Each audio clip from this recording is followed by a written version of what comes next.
And I'll just take a shot at doing some of these kind of vlog type of videos. I haven't been following other truck drivers, but recently I saw a driver that had something that caught my attention on the front of his video. It was actually a saved video, a liked video on one of my new subscribers, and this guy had a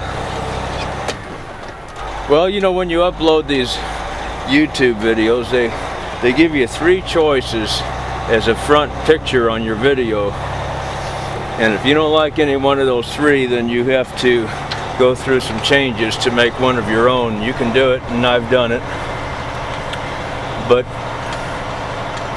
the front picture on his video was one of the places that I deliver to here locally, where I live at, where I work at when I'm doing local. I recognized it, and so I watched the video and found out he's an over-the-road driver, but he works out of a local terminal here in my area, and got a hold of him, and not on the phone, but just messaging back and forth through his video. And he does live in my area too, so I might bump into him one day. Anyway, he's got a pretty healthy following for being a new driver and new on YouTube. His videos are somewhat informational about his experiences on flatbed driving. My videos, since I used to be a mechanic and I'm a truck driver, most of my videos are getting a lot of attention through doing my own repair work at home.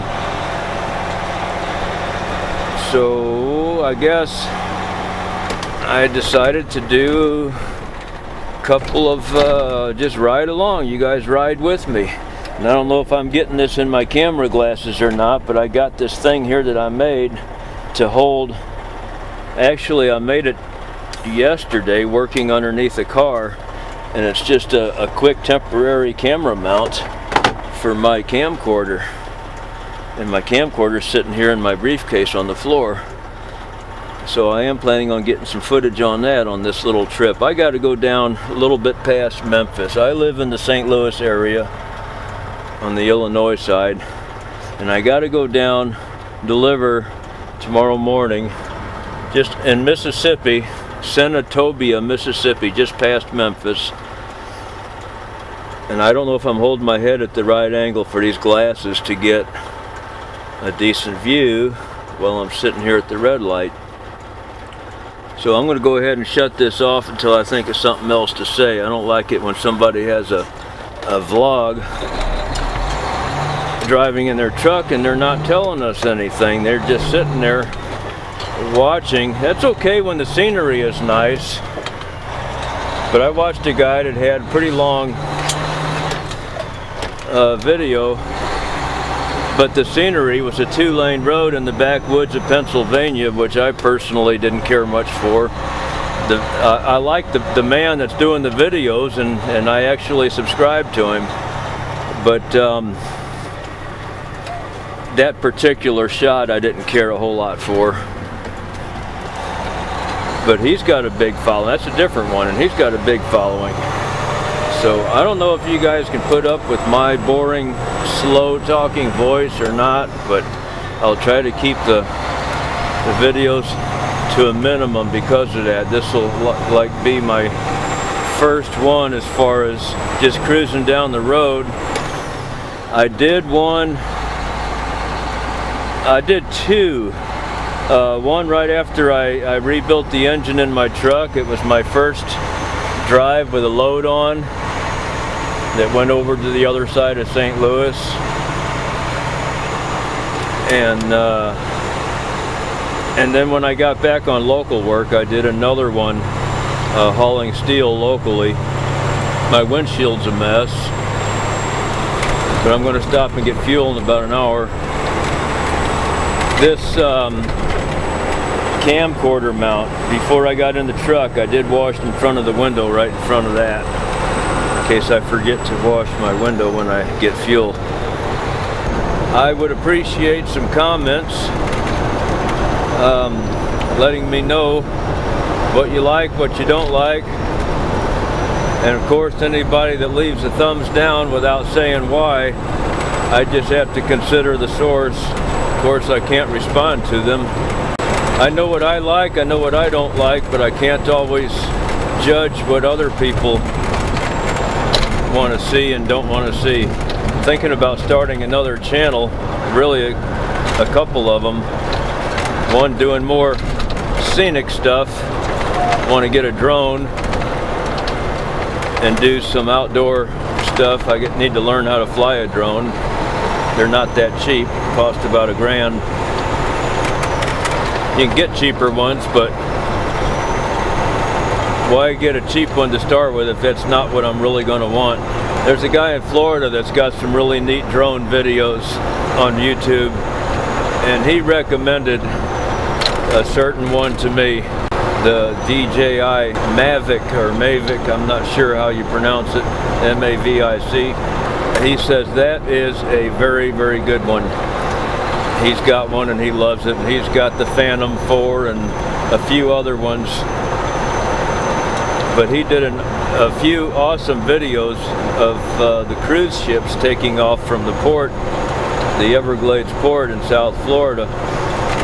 And he sent his drone, while he's out on the beach a mile away from the port, he sent his drone all the way down to the ship and circled around the ship, and not just one pass. These were a slow pass, going all the way around, getting up close, looking the thing over, and then coming back, and it's 2 miles away, and he's driving the thing about 40 miles an hour on the way to and back from the ship. Incredible videos. And I thought to myself, I have got to have one of those. And if I get a chance to take some scenic vacations again, like out in the Southwest, I really think it's beautiful. Parts of the Northwest is beautiful. I don't really miss the Northeast. I've been there, but I don't really care much for it. There are bits and pieces that are scenic, but as a whole, I would prefer the Southwest, painted desert and whatnot. And I like Florida. I like the tropics. I love palm trees and the ocean and the beach.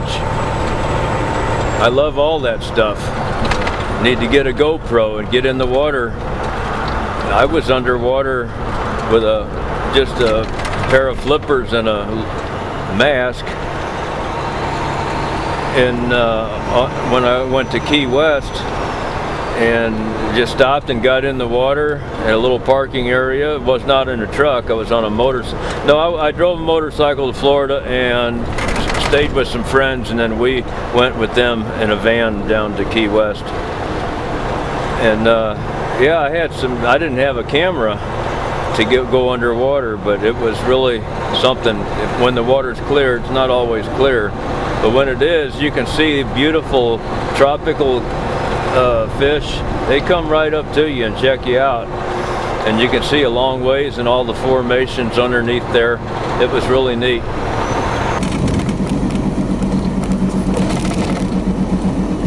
Coming up on my fuel stop here.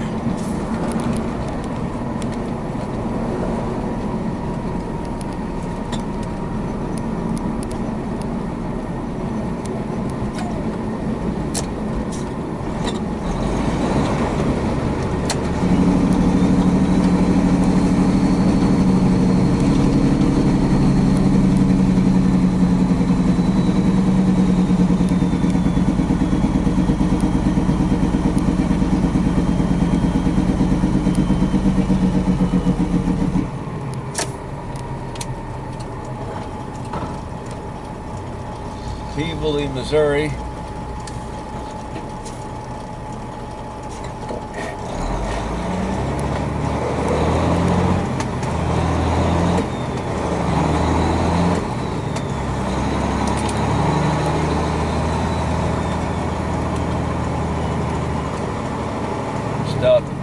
fuel over here.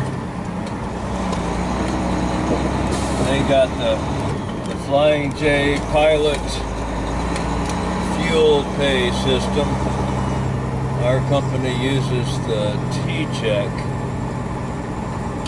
and we have an account with Flying J and Pilot for their fuel card system where we don't have to go in and get a receipt. And we're supposed to get some kind of discount. I don't know if it's enough to mention.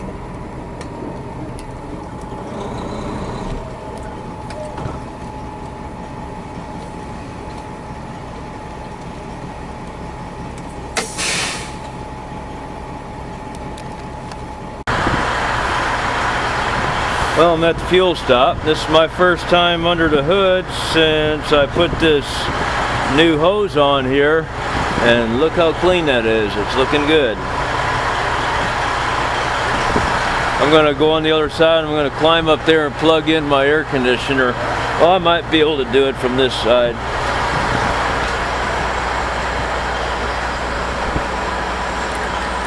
I don't know if I'm getting it on video or not. I'll just bob my head up and down and hopefully we'll get it.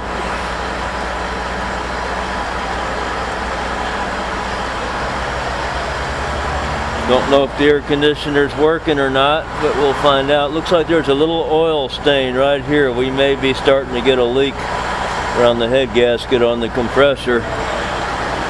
Hope not. Now, what I'm going to do is get a picture of this and get a reflection out of the way. Man, it's hard to get that without the reflection.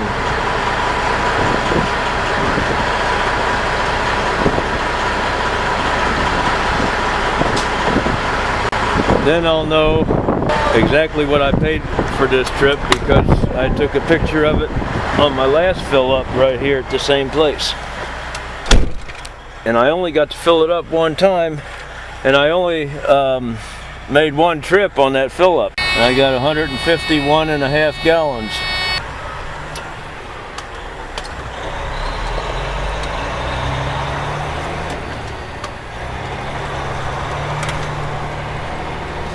I'm gonna back into a parking spot here and get my logbook caught up. I don't know what happened yet, but somebody screwed up. Sunday afternoon, as soon as I was getting back on the highway from getting my fuel, the police car was racing down the road and went speeding around the corner on the entrance ramp and got on here before I got on, so I don't know what happened. But somebody screwed up, cost the rest of us a bunch of time. We'll find out.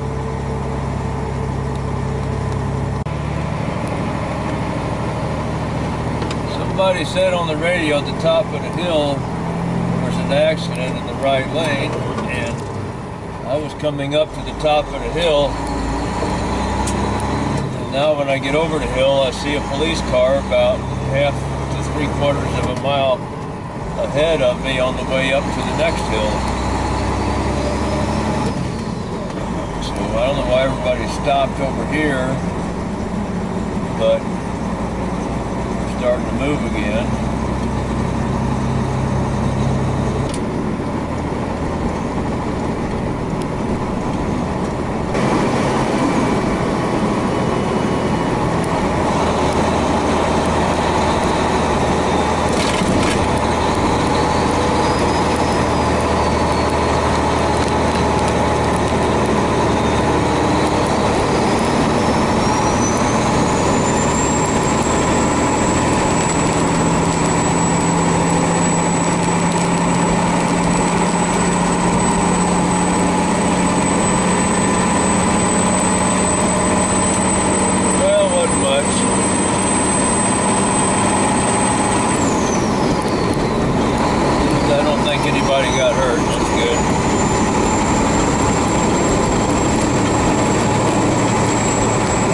My air conditioner's blowing pretty cold, so I'm glad I don't have to do anything to that. At least I hope not. It's working good right now.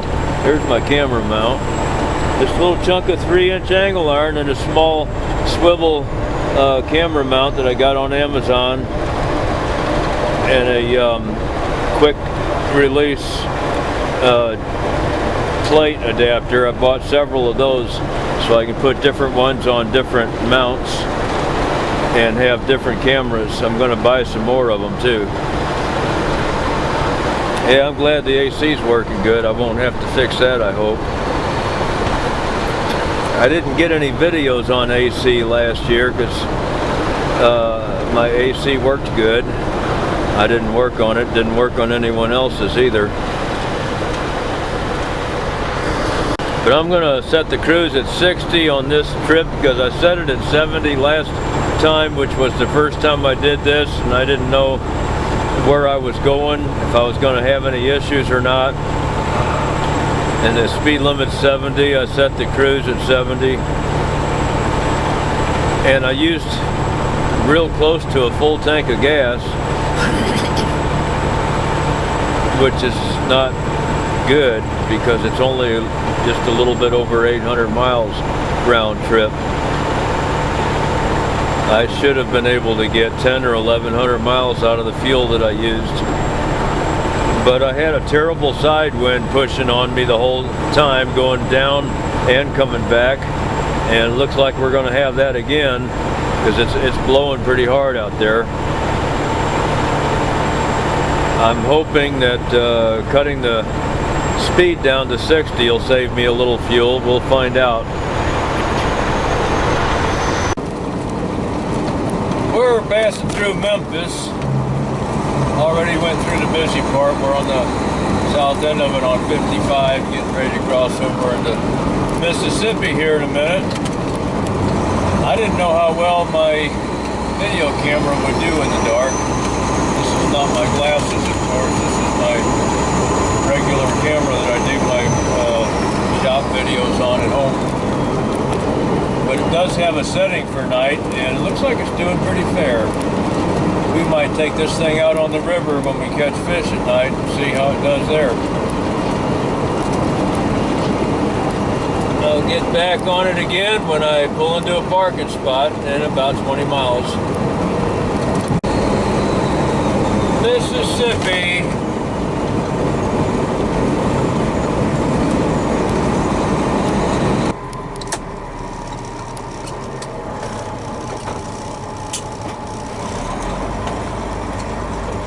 We're pulling into the rest area just about 15 miles north of my exit in the morning.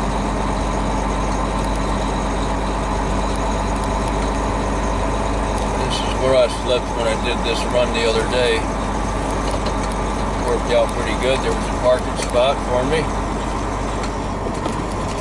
Oh, there was a lot of parking spots. There might not be any tonight.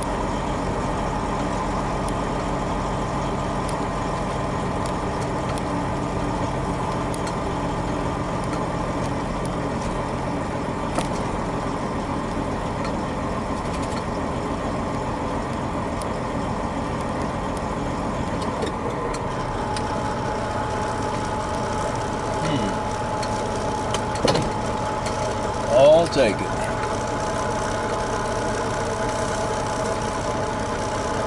Let's see if there's any parking allowed on the ramp.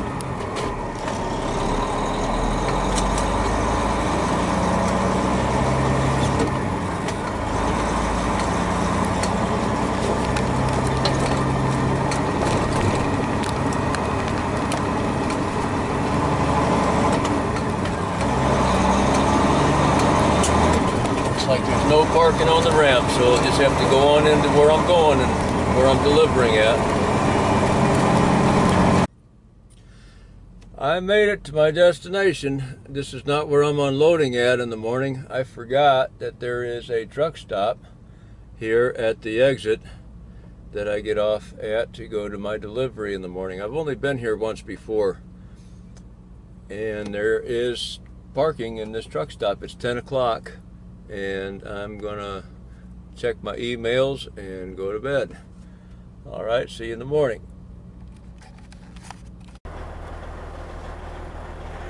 I'm back in the dock the next morning, and I am making my coffee.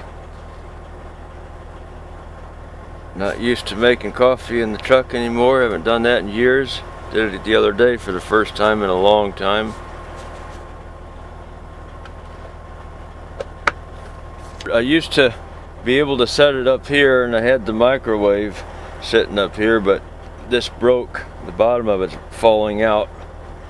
So this is my little lap board, just a little piece of plywood, the OSB plywood, just a little leftover scrap from something that I threw in the truck, and it works real nice for a lap board sitting on the bunk. Well, now I got to set it up here and use it for a table, because the bottom of this thing won't let the coffee pot sit level. I didn't know if I was going to use this camera or the glasses,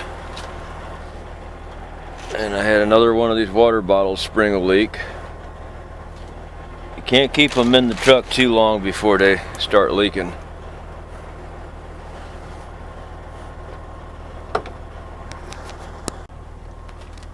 Now that the coffee is on its way down, I guess somebody might want to know, how do you plug in a household coffee pot in a truck? Well, everybody probably knows by now. You get these power inverters, and that's what this, I don't know if I'm getting it on the camera or not, but that's what this box is down here.